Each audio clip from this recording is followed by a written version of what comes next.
Hey, John, good morning. Morning, Jeff. How are you? I am doing fine. It's been a long time since we last had our podcast. Simply my fault, being sick, number one, and then having a freaking meeting call last week. So I apologize. Hey, man, no worries. Stuff happens.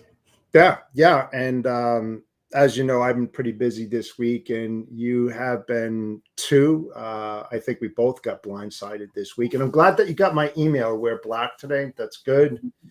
Good. So what's happening, my friend? What's happening?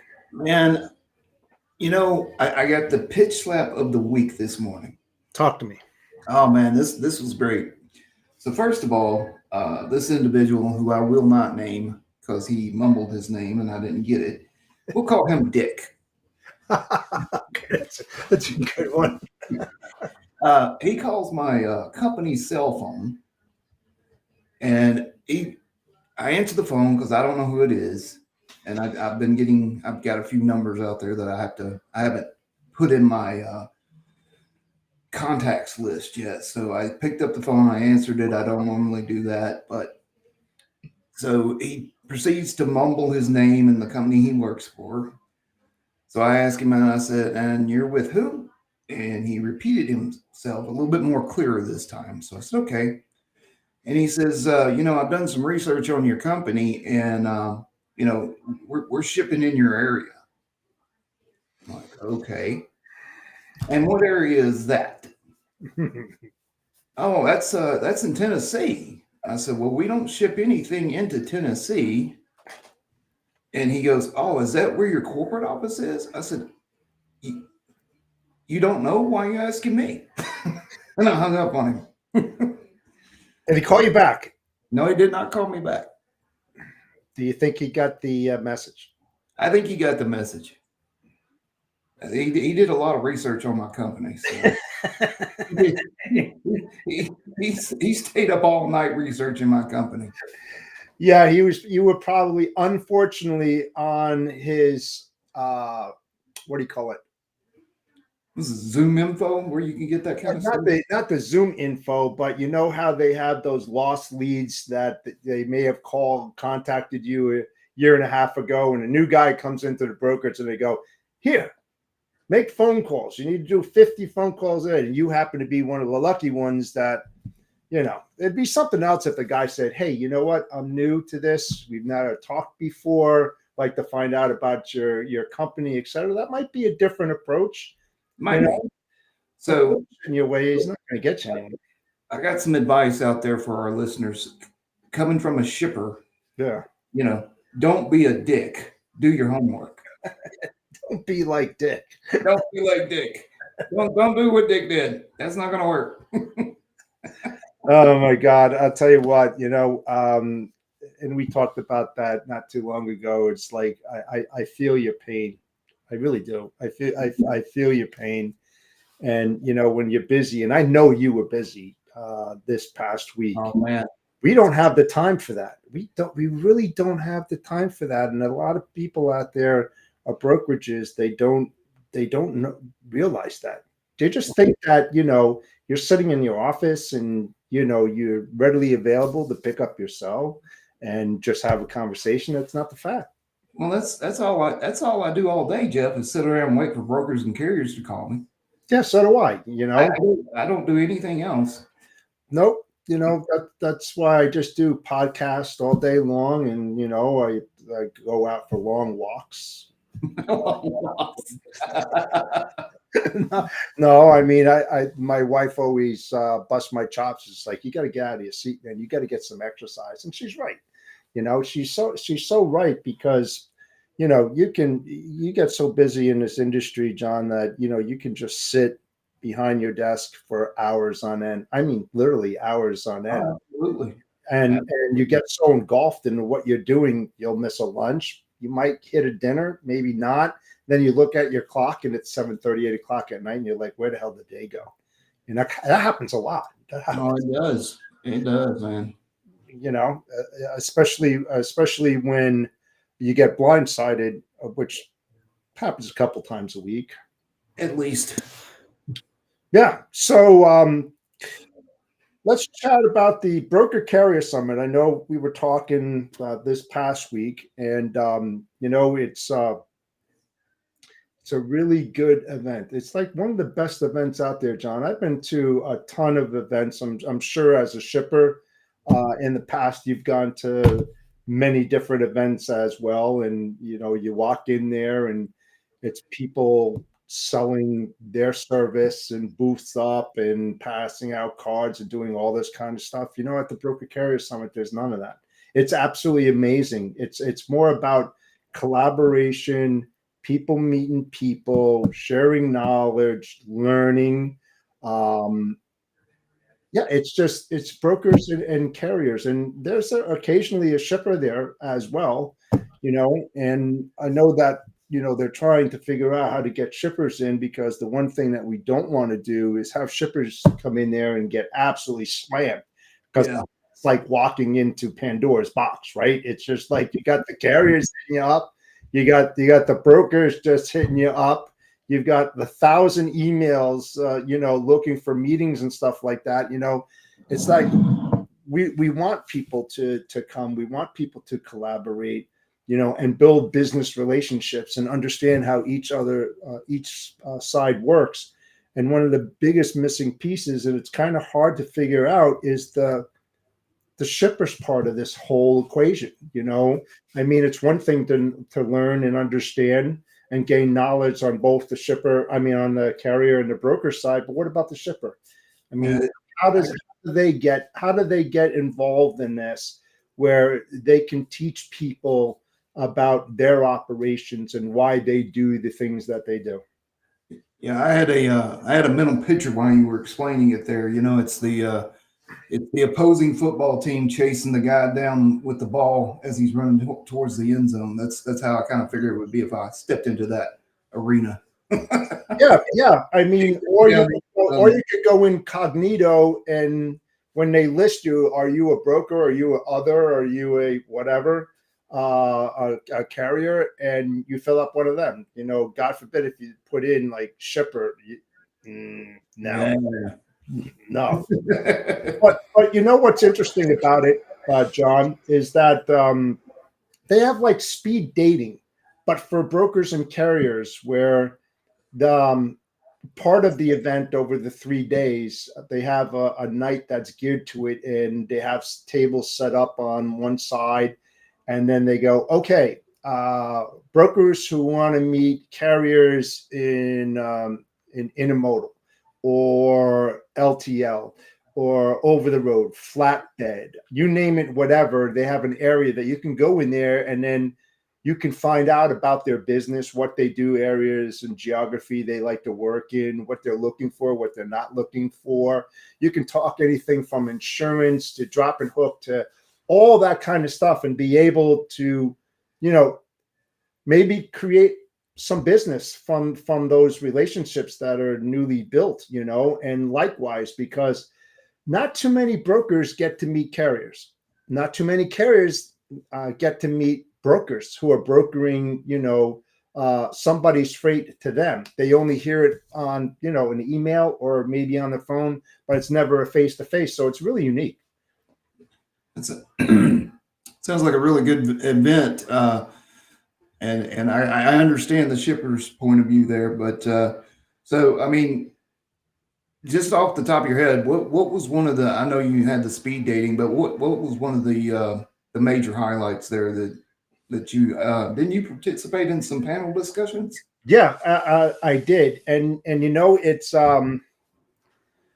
I mean, my honesty, integrity is first and foremost. I always say it. I think the biggest problem that was uncovered from that event is that safety is not a priority. I mean, it's just absolutely dumbfounding, when you think about this, John, that there's approximately 5 million semis on the road every single day moving somebody's freight. When you look at the OOS, out of service, results, 21.6% of the trucks on the road are OOS. So when you look at it in perspective, that means 1 in 5 trucks that you pass on the road, or 1 million of the 5 million trucks on the road, are unsafe. Just think about that for a second. What's the high probability? It's like when you're driving down the highway, John, with your family or by yourself, whatever.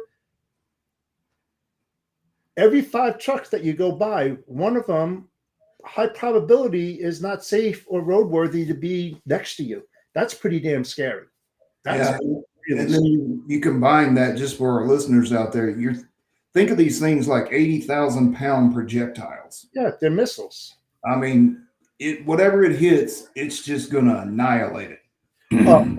it's yeah, and you know what I was talking about. I mean, we didn't have a lot of people in attendance on that, and we're going to put a lot of emphasis on it on the next event because it is a priority, and it should be a priority for the broker, for the carrier, for the shipper.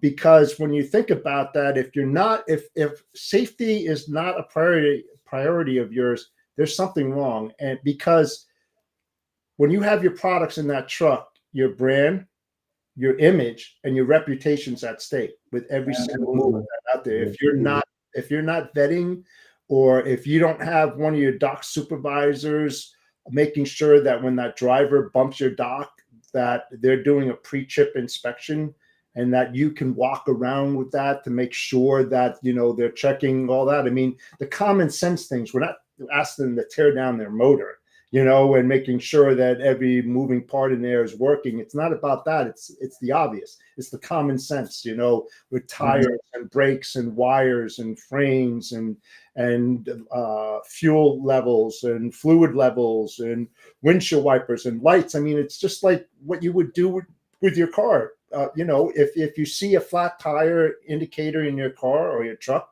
SUV, whatever, you're going to go to the gas station and get it filled up, right? And then you're going to find out, well, why am I losing air? I mean, it's really common sense stuff, and they're not doing it. That they're not doing it. And one of the biggest problems out there, John, and I've heard this 1,000 times. Why don't you do the pre-check? What do you think they say? They don't have a good answer for sure. We don't get paid to do it. I'm not kidding you when I say this. I am not kidding you when I say this. That shows total irresponsibility on the asset carrier ownership as well as the driver. I mean, it's one thing when you're an owner operator and you're in charge of your own unit. Yeah, I would probably sway and say those guys that have a $250,000, $300,000 loan on their vehicle are going to make sure that it's maintained well, because that's their bread and butter. That's how they're making their money and paying the bills and putting food on their table. However, with the assets, they might be slacking, but it happens on both sides. And one of the reasons why is that it's the economy. As one of my really good friends said, and it made a lot of sense, these drivers that are out there are one breakdown away from bankruptcy. That's right. It's so true, because the downward pressure of cheap freight, we're not going to pay that, and these guys are pushing their maintenance out. Oh, you know what? I know I need to get this done, but I got to get at least 2 or 3 loads under my belt so I can get that checked out. And they'll push it and they'll risk it. But the biggest thing about that is when you don't do pre-check inspections on your vehicles, and you're not notified saying that they've done it or haven't done it, or you don't check out that trailer, you don't get them switched out, etc. When there's a fatality, let's say a driver picks up your product and leaves, and they're 300 miles down the road, right? And then all of a sudden their steer wheel blows out and they hit a family of 4, kill them all. Now the forensics accident investigators come and they start rebuilding and seeing what happened, what transpired prior to that accident happening. And they start checking the tires and everything. Now they see belts showing on one of the tires, right? And it's blown out. So obviously the guy says, yeah, I did a pre-check inspection because he's finagling doing that. Well, let me tell you something. Tires don't blow out in 300 miles, especially a tractor trailer tire, if you did a pre-check inspection. So that's been bad for a long time. And they just refuse to get the tire changed out, or talk to their dispatcher. And so they can have their mechanics look at that, or tell them, hey, you need to go to a truck service center that's close proximity to this. They just don't do it, Yeah. And what does that say? I mean, if you hired a carrier, John, all right, and you put your product on there and they go out and they kill somebody, how are you going to feel as an individual, right? I mean, like I said, brand, image, reputation, right? Your Right. brand, your products are in that truck. They're going to be linked to it, no matter which way you look at it. Your image, right? As a service provider, as a shipper, and also your reputation. That's going to be on your shoulder for the rest of your life. I don't think you want to carry that. I don't think that you would want to know that you hired XYZ carrier and they came in and picked up, and then all of a sudden you read about it in the paper and you're like, holy shit, that was my product that was on there. I mean, that's why you have the nuclear verdicts, which is about $100 million. Higher than that, like the biggest one out there is like $460 million that's being tried in Texas. That's not just nuclear verdicts, that's thermonuclear verdicts. We're talking big bucks that's going to affect the industry and brokers and shippers, everything after litigation and stuff. I mean, Matt Leffler, he knows a lot about that. He's been following it really closely. And I'll tell you one thing, man, if safety is not on your priority list, man, that should. It's not about reducing costs and seeing how much you can save the company and stuff like that. It goes much more beyond that. Yeah, and you mentioned nuclear verdicts. That's exactly what I was thinking about. And when those things hit the courts, I mean, everybody. It's a liability for everybody. It's not just a liability for the driver or for the carrier or for the broker. I mean, some of these judges will go all the way back to the shipper. Some of them, if it's a part failure, will go to the manufacturer of the part. Oh yeah, and they'll just keep going up the chain until they hit the number they want to hit.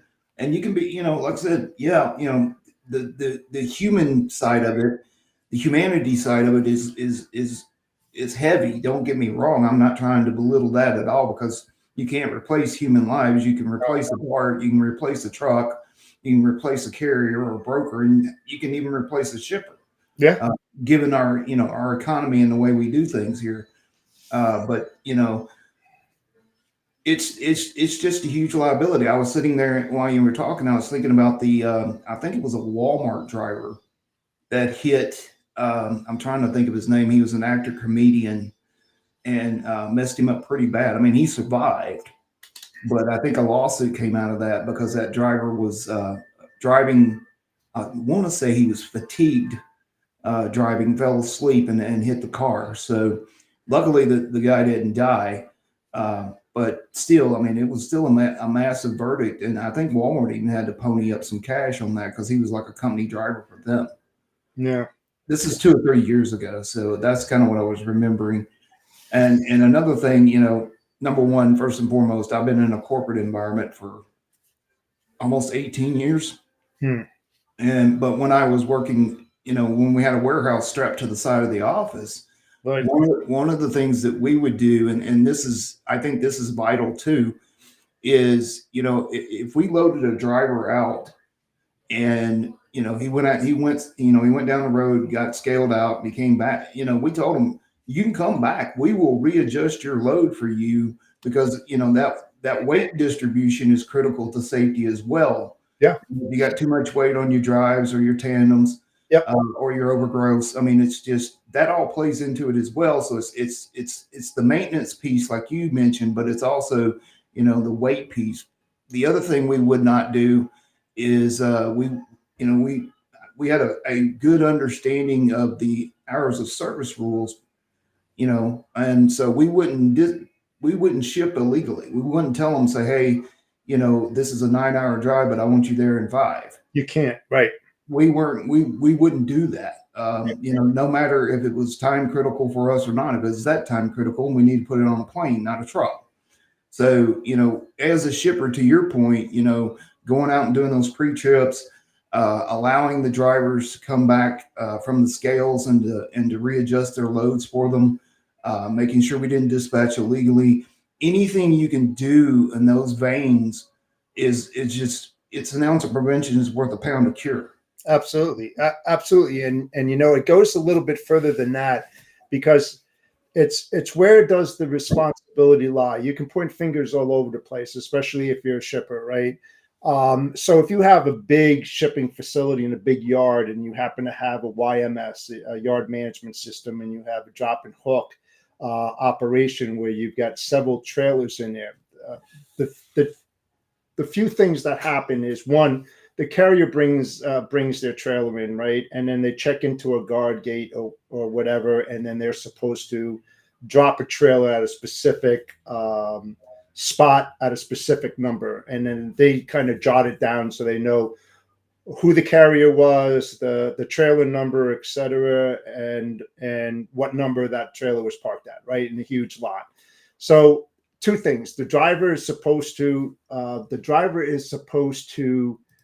check out the trailer before they drop off, and then even if they drop it off, the yard horse driver responsibility before he picks that trailer up and moves it and bangs it to a door, he's supposed to walk around that trailer as well to make sure the lights are working, the brakes, etc., the tires. So there's a few checkpoints before that truck is loaded, right? I mean, a long time ago, I used to have aluminum tarp paper in my office where I would walk into the trailers, because I was always working, loading with my troops. I believe that's what a good leader did, and at the end of the month, I'd have my suit, but I also have jeans and shirt and sneakers, and I'd hop in the trailers and start loading with them. Before we loaded, we would do an inspection and see if there's any holes or whatever. Sure enough, I had a ladder. I used to go up on the top of a trailer in the front with that aluminum tar paper and cut and put it in there to stop the leak or whatever, at the end of the month when you need to meet budget requirements and stuff like that. But there's also times where you can refuse that trailer, and you can call up the carrier and you can say, you need to bring this to a metal shop or a truck service center really close right now. We're not loading this up. And shame on you. You shouldn't have dropped this damn thing in our lot knowing that this had, we didn't. Yes, you did. And the reason why you're saying that is because you never did your pre-trip and check out the trailer before you dropped it off. There's so many different things that you can do to protect yourself. And that's why I put so much emphasis on that, John, when I say this, and I'll say it to every single customer and prospects out there. If safety is not your number one priority, I don't want to do business with you, because you don't care. You don't care as a shipper. You don't care for other people. You don't care for your fellow Americans that are out on the road. You don't even care about your own family, because 1 in 5 trucks that you're driving by, like I said earlier, on the freaking highway anywhere in the country is faulty. It's unroadworthy. It's dangerous. And at any minute they can crash and take out your family. So go ahead. No, go ahead. Adding another element to that trailer inspection, you bring up a very good point.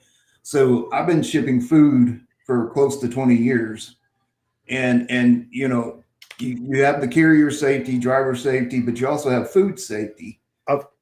And when we go in and inspect a trailer, if it's got metal shavings on the floor, or if it's been hauling battery acid, hasn't been washed out, anything hasn't been washed out, has a strange odor to it, anything like that.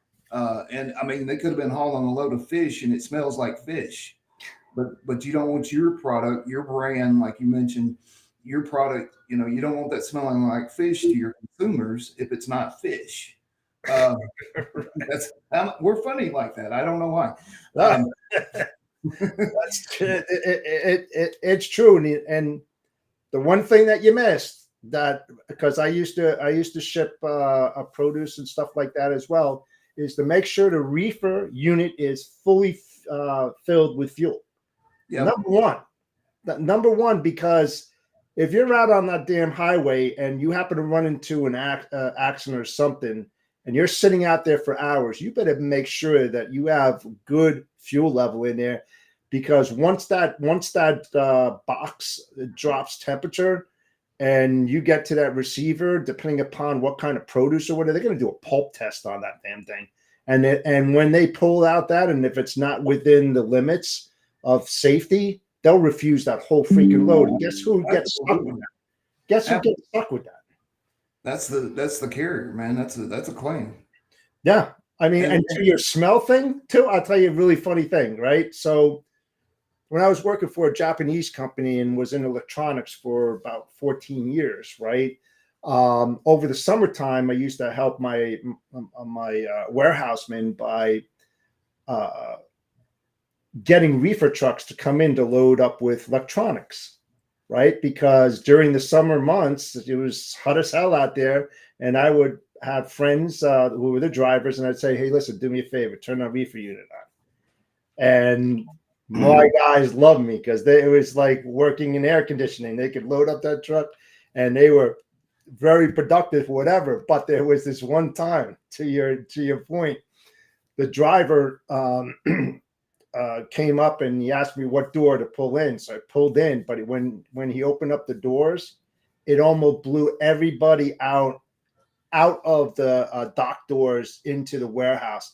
Because guess what kind of load he was handling before he came to our place? I know you mentioned fish. It wasn't fish. It's worse than that. It's worse than that. I have no idea, man. Onions. Ooh. And here we had high-end receivers and stuff like that were going out to Circuit City, Best Buy, all that kind of stuff. And guess what corrugated cardboard does? It absorbs that smell. Just imagine putting that stuff out there, in Circuit City in their stockroom. It smells like freaking onions. I mean, it was so, you wouldn't believe it, and there was like skins, and they had like super sacks and stuff like that. And they had like shavings of the outer skin of onions on the floor. I mean, the guy didn't sweep it out. He didn't wash it out or nothing. So, I mean, to your point, it's highly critical that, you put this in your contract and stuff like that in the small little writings of expectations and requirements when you bump docks here. Those are the things that a lot of people don't think of, especially when they're trying to do things like I did to help out their troops. Who would think about, you only think about a cool trailer, that's going to help out your guys, but not what was shipped in it before they bump. So, yeah, one of my previous lives as a shipper, we were a small parcel consolidator, and we did zone skipping with the USPS. So we had, all these mail order companies would send product into us, and then we would sort it down to the 5-digit zip code, and we'd either LTL it straight to the end user, or we'd run it through the bulk mail center or what have you, depending on what it was. Sure. But we had this one shipper that during the summer or spring, people would order bush saplings and tree saplings from them. Ooh, yeah. And it was so bad. We would have to literally open the doors of the trailer while it was still on the yard to get rid of all the bugs. Because if you back that trailer in before you aired it out, all those bugs would be in your facility, and then you got a pest problem and you got to deal with it. So we would have to, plus we had people, this was a manual sortation, basically people pushing product down chutes, right? And people putting product on pallets. And so those bugs, I mean, if they started biting the people, then you got another problem. But yeah, we had to literally, we'd have to open that trailer up 3 and 4 hours ahead of unloading just to let the bugs get out. That's crazy. That's insane. It's like, I think safety has always been, out there, but it hasn't been really pushed that much. But, when I was doing work with CF, long time ago, right? Consolidated Freight Lines, right? Their trailers didn't have the aluminum floors; they had wooden floors, Yeah. right? And one time, this guy comes in, and he was a good friend of mine. I was always friends with all the drivers. When the drivers bumped my door on a Friday, I had pizza for them. You know, if they came around noon, I had donuts in the morning, coffee. They were able to use my restrooms. Never a problem, John. You know, they're very respectful. A lot of the guys were clean shaven. They had, they had a nice shirt on that said their company name and their name underneath it as well. And this one guy, he's long gone. I mean, he definitely passed, but he would help load his trailers, and he had like a hand lift. What do you call those things? The jacks, Well, no, not not a hand jack, but two wheel, yeah, the two wheel thing. like a dolly. Yeah, A like right.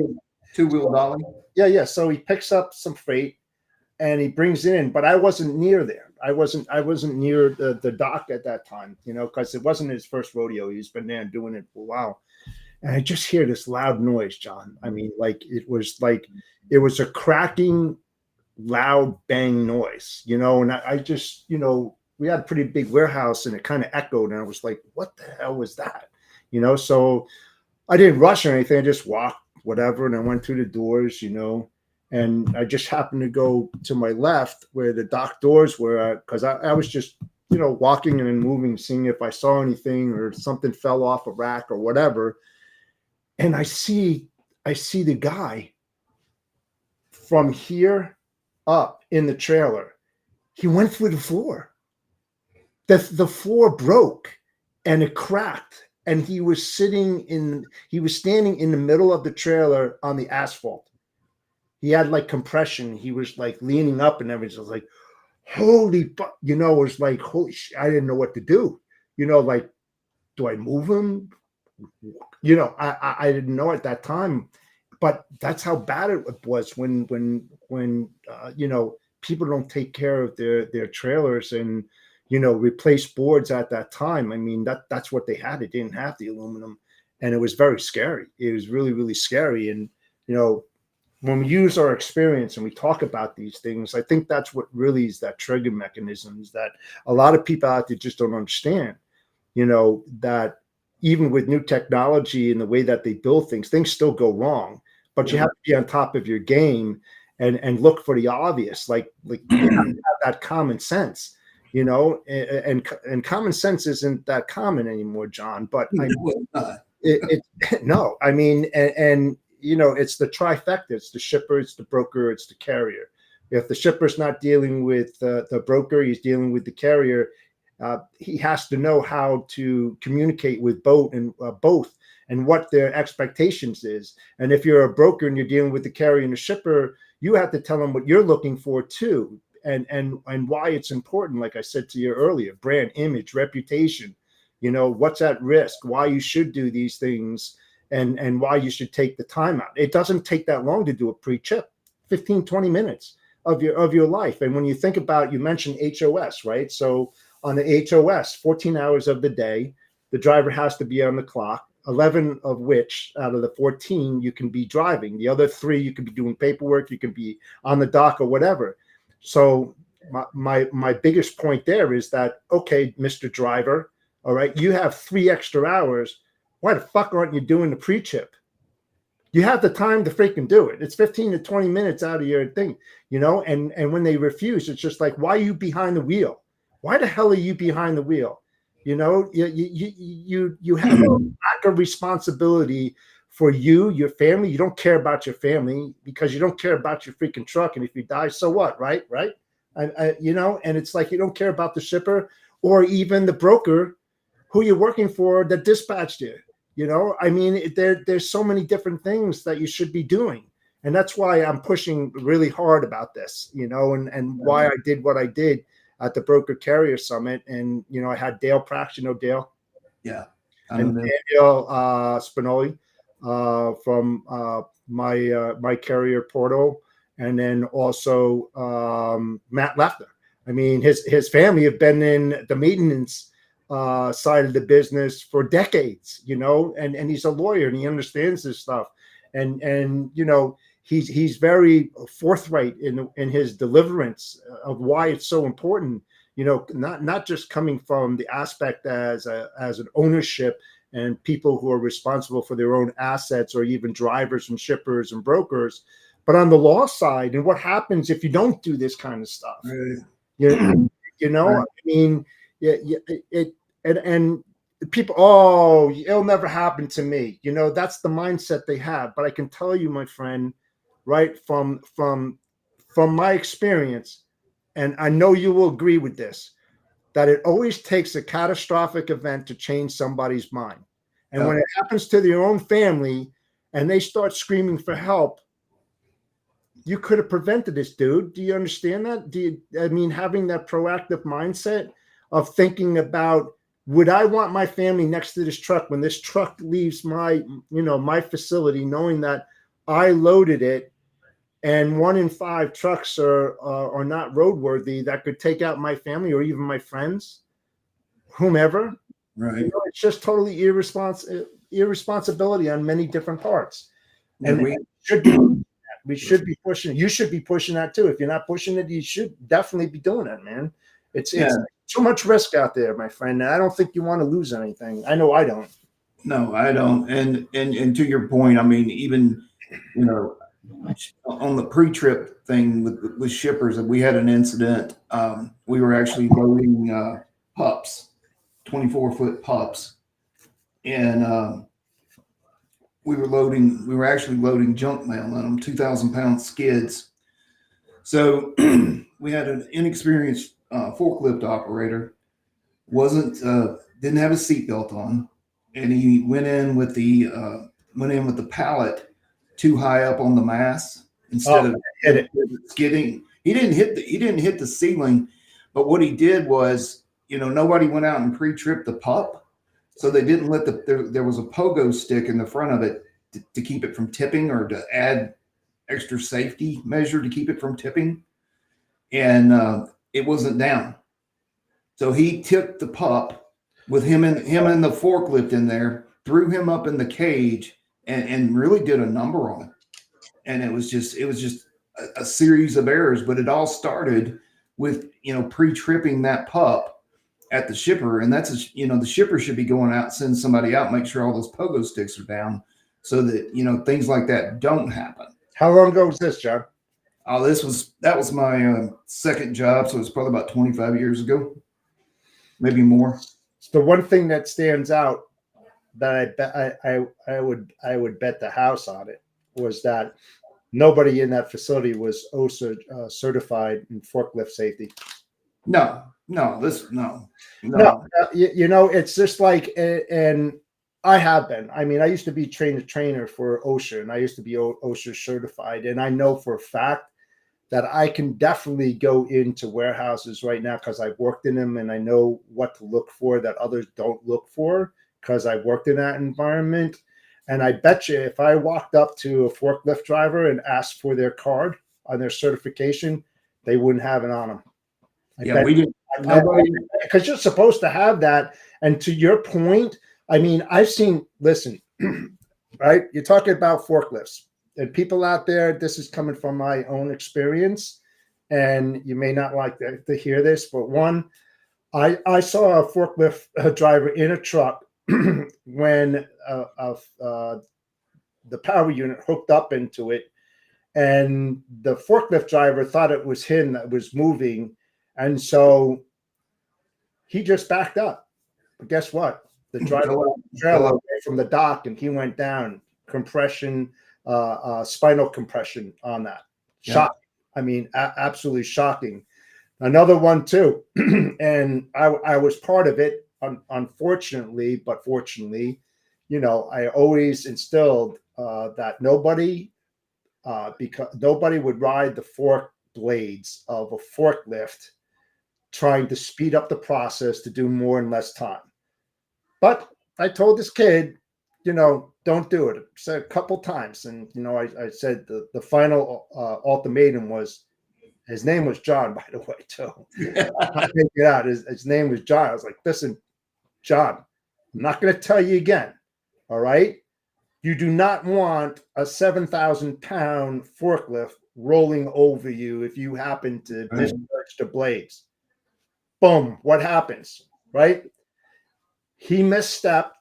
The driver was still rolling forward, went over his foot, and he had Converse sneakers, the ones that are ankle high. Dude, his foot was blown up like this, right? I mean, just crushed the hell out of it. His toenails blew off. I didn't know that they were still in the shoe.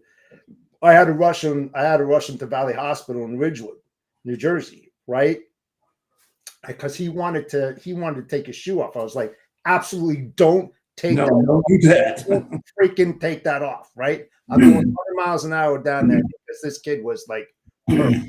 I mean, not like white, like, you know, in shock. He was like a purple in shock, right?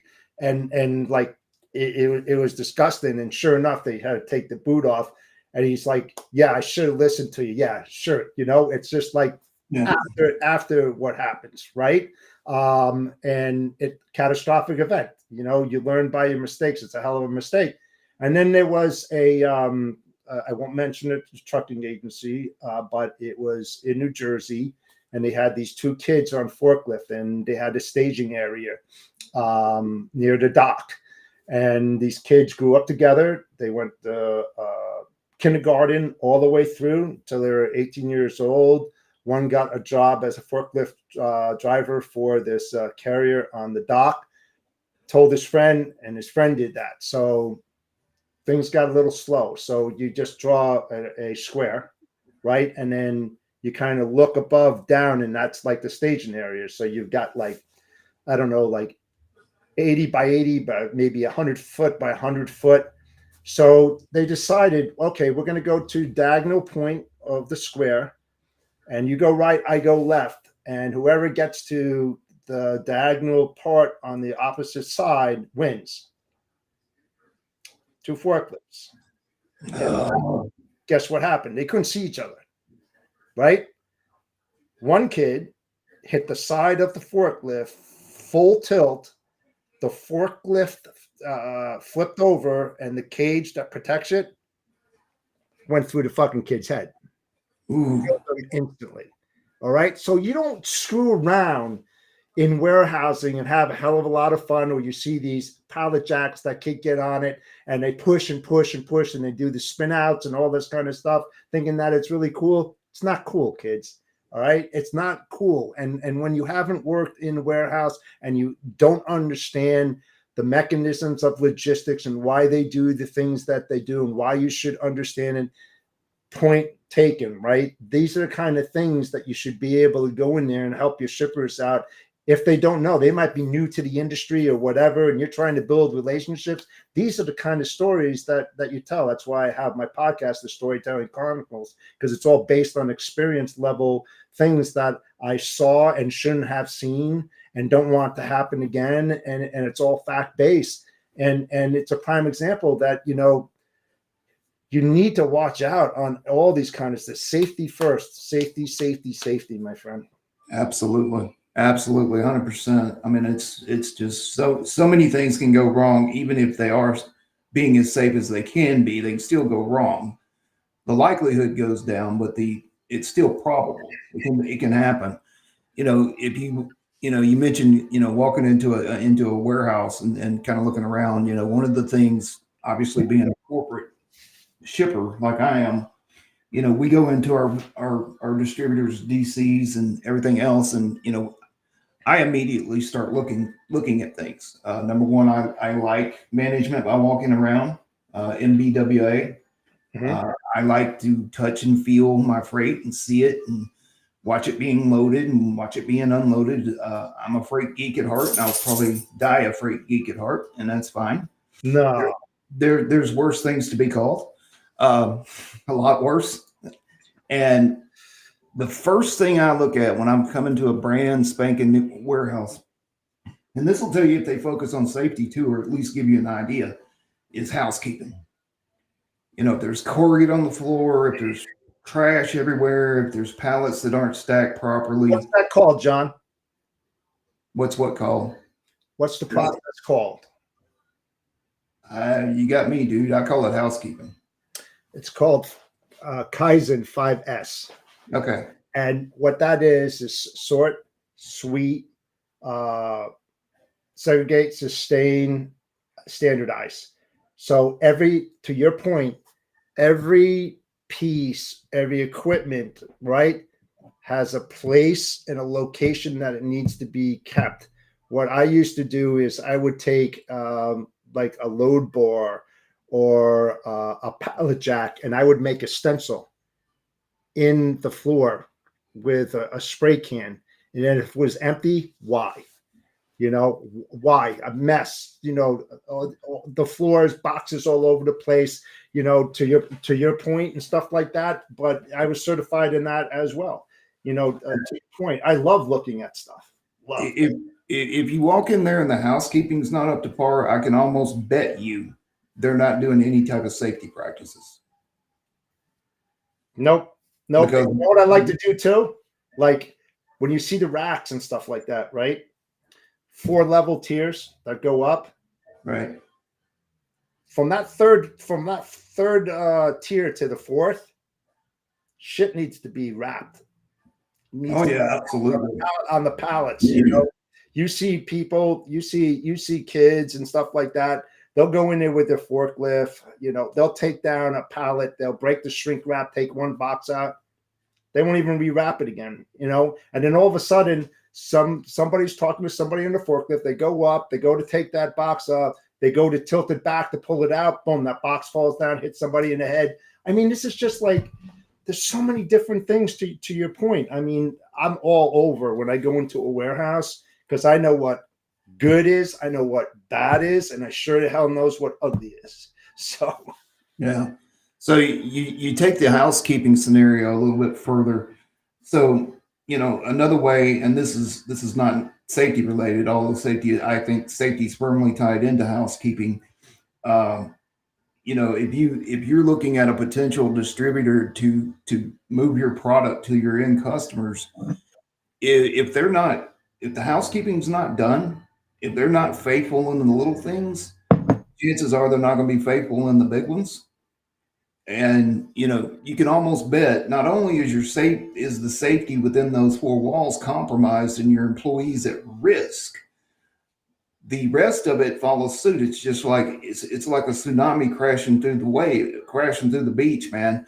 It starts there. Your housekeeping and your safety practices are not there. Chances are, if you have company drivers, the equipment they're moving around with is, to your point, that 1 in 5 million, 1 million, 20% guy. They're not upkeeping that equipment, keeping it safe. And I mean, ultimately, it's going to be a huge liability by the time it gets to the last mile. yeah, but you know what? You've always heard this too. First impression is a lasting one, right? Absolutely. So if you see a warehouse that's messy and disorderly and just shit laying all over the place, how do you think they're going to handle your merchandise?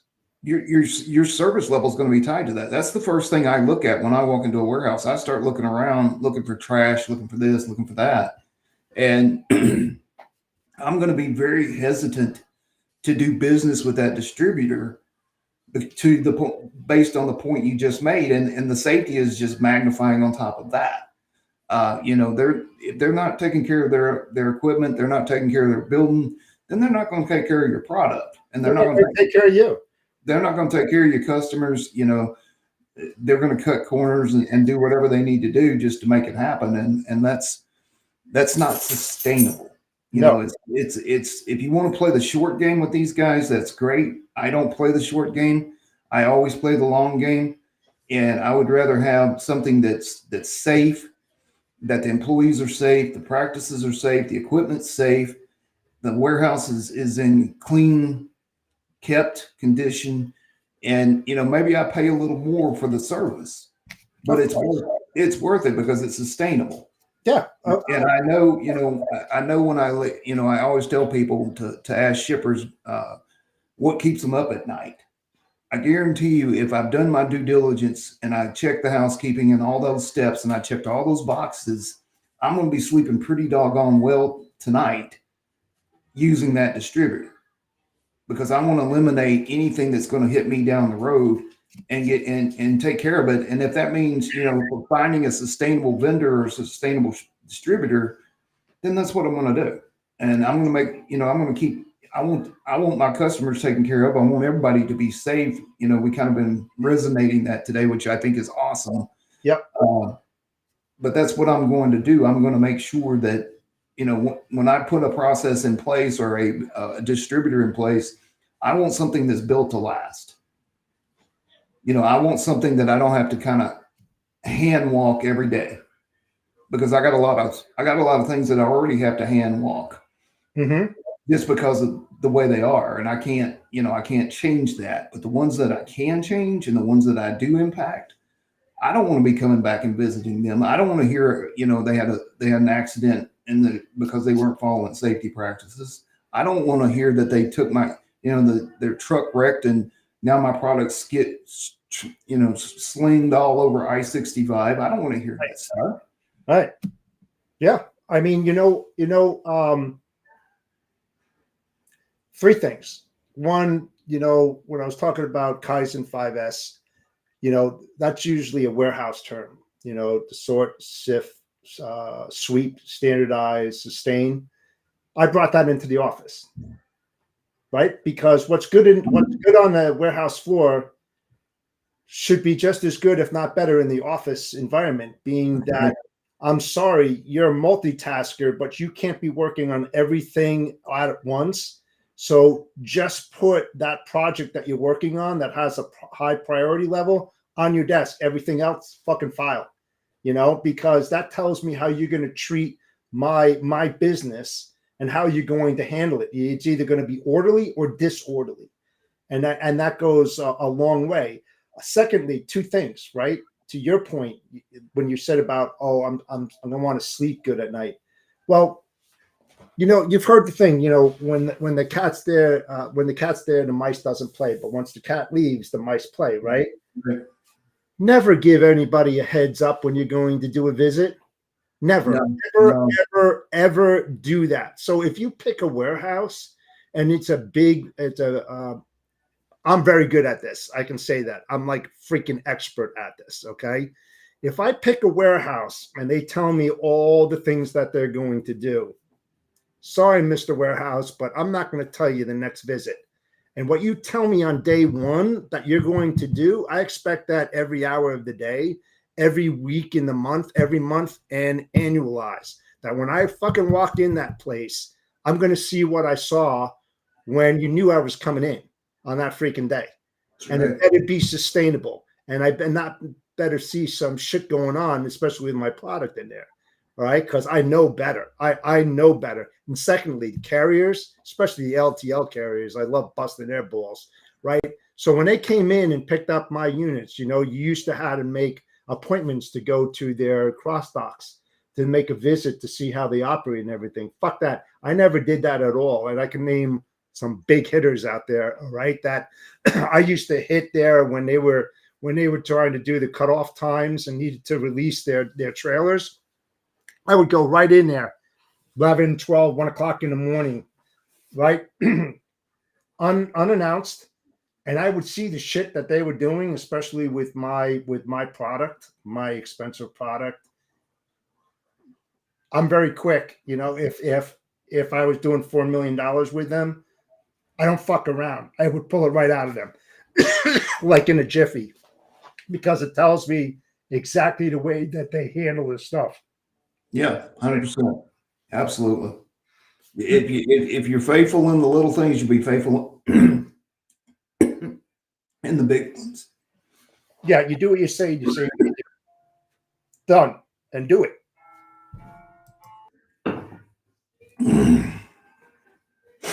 You all right there, buddy?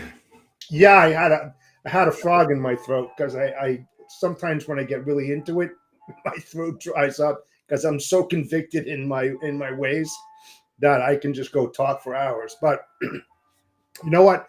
our time has come to an end. That was a quick hour, John, but it was a great conversation. You know, I love talking about this kind of stuff because it means a lot to me. As an ex-warehouse guy, logistician, and now as a business owner, these are the type of things that you have to have right up front, not in the back.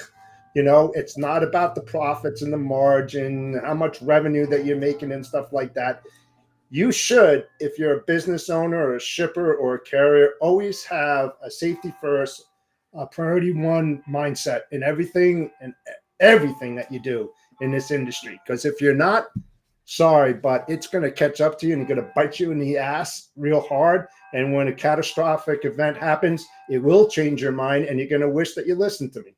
So you should, I don't care who you are, you know, and if you don't like what I say, I don't care, but it's a fact.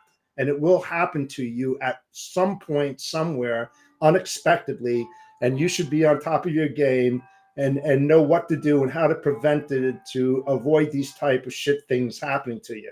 Because it can be avoided and it will put money back in your pocket for damn sure. Absolutely. And a parting piece of advice, you know, for all you young buck sales reps out there, don't be like Dick. Do your homework. With that said, until next week, that's a great way to end it. Don't be a dick. Don't be a dick. We'll see you next week, folks. See you guys. Cowboy out. See ya.